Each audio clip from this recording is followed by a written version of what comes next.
And Lizzie, who I would always call Mama Rayburn, she would come out and be like, look, Kevin, I can cook. You want something other than Cheerios? I'm like, no, I'm fine. I'll just take a bowl of Cheerios. And they introduced me to someone in a family that's just as like them. They're my family to this day. Glenn and Renee McDonald. I used to babysit Alexis and I used to babysit Michael.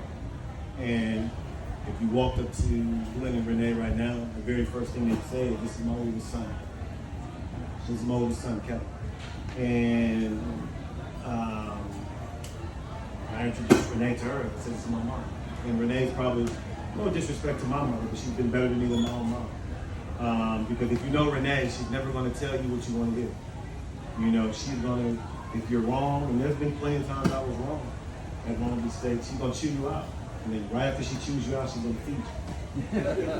You know what I mean? And then send you on your way. There's been many a day I slept on their couch, and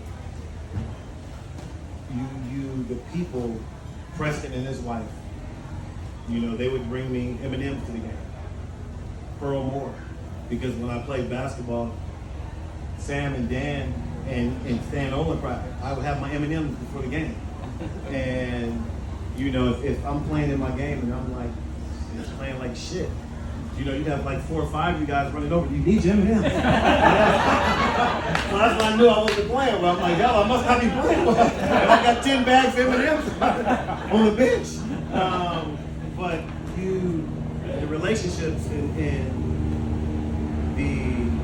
a straight honor for you to ask me to be here, because relationships are important. I am an adopted kid, grew up in the system. Grew up in foster care, boys, homes, group homes. I don't have, she's been in my life 5 years. I don't have new friends. I have the same pocket of friends I've had since I was a little kid.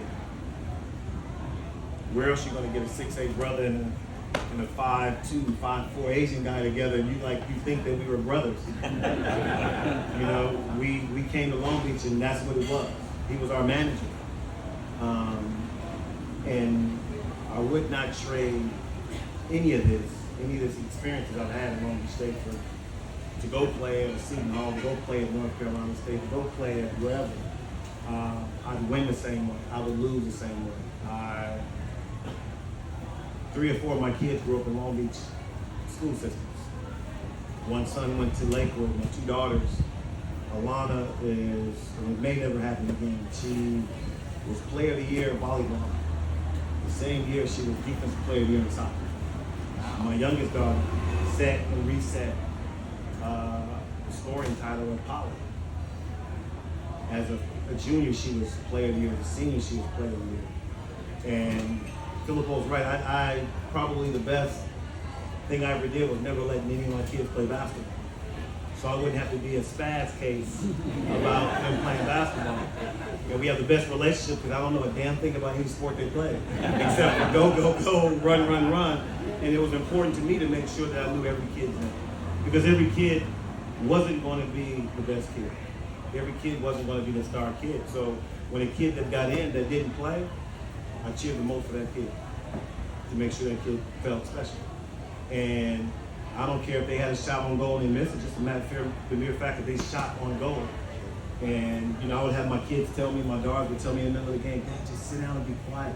You don't know what you're talking about. I'd be like, you gotta get this person. You have to. She's like, Dad, it's not my person. I'm like, well, she's standing right there by you. She's like, Dad, it's not basketball, just be quiet. So then I'd be quiet for a minute, then I'd start cheering. But I think as a parent, that is, like we're out there talking about our kids, that's what you want. You know, I told them a funny story about my daughter, the one at West Point. We were somewhere, Katrina and I was spazzing because Alana's sophomore year.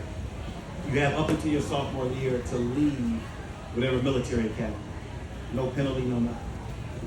So she calls me up one day, she's like, Dad, you're on vacation, right? She's like, yeah, what you gonna do? I said, Katrina and I are going to a new edition conference. I'll be at home chilling. She's like, all right, why don't you come see me? Like I told him, I'm like, how often does your kid say, do you want to come see me? I was like, oh, shit, I'll come see you. So she said, I want to talk to you about school. What did you say?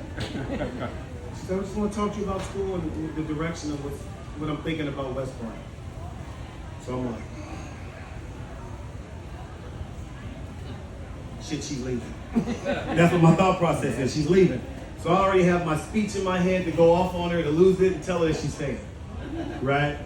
So we go to a concert in Philadelphia. She has a daughter at University of Oregon. So she goes to Oregon, I fly up to New Jersey. I'm flying to Newark.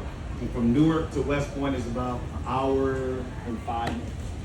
So the whole hour and 5 minutes, I'm thinking of what I'm going to tell her and how I'm going to make her stay at West Point. So we're driving.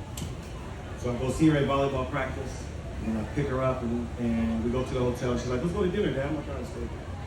So we're sitting at Outback, and she's making small talk, and she's this, that, and the other. And I'm like, all right, damn that, what's going on with school?